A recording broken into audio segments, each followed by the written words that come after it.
Okay, I'm going to go through a question now which uses the principle of moments to solve it. And the question is that I have a plank and it's got an object on it.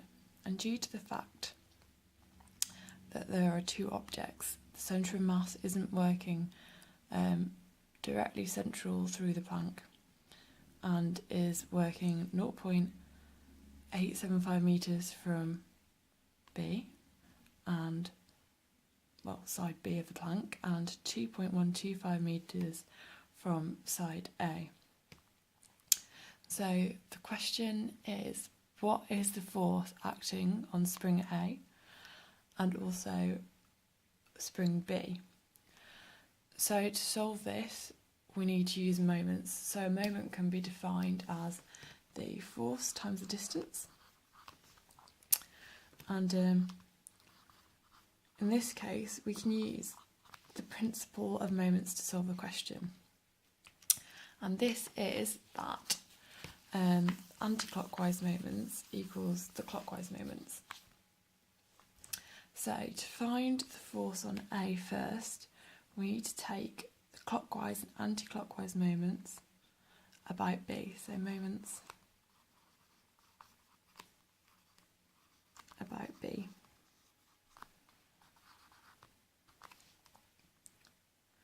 So if we look, the force times A is a total, if we add up 2.125 and 0.873, we can see that the total distance of our plank is, if I can fit this in at the top here, what is it going to fit? 3 metres.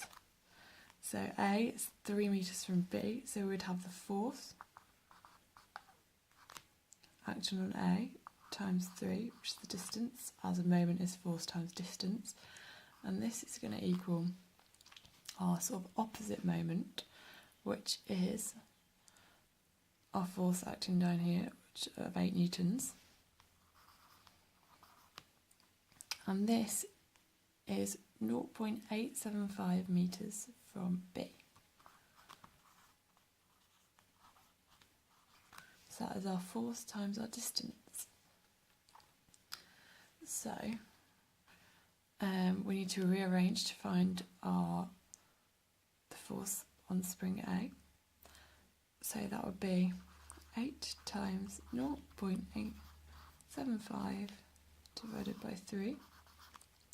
And if you put this into your calculator, you find that this equals 2.3 newtons. So this is the force which is acting on spring A. So we can then similarly do this.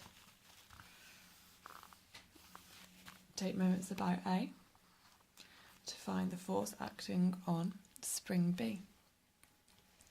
So we would again have our force, which is 3 metres from A, and then which would equal our distance now, which would be 2.125, is where our centre of mass is working from. Oh, missed that out. 2.125 times 8, and again we can just simply rearrange for the force which would be acting on B, which is 2.125 times 8 divided by 3, which again, if you pop that into your calculator, equals 5.6. So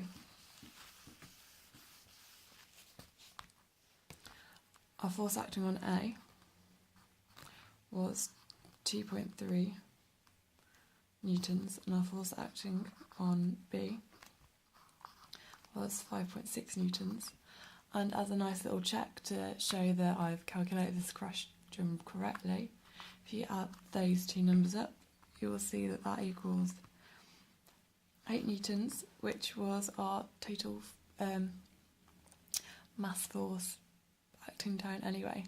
So we've been able to find the force acting on spring A and spring B by using the principle of moments.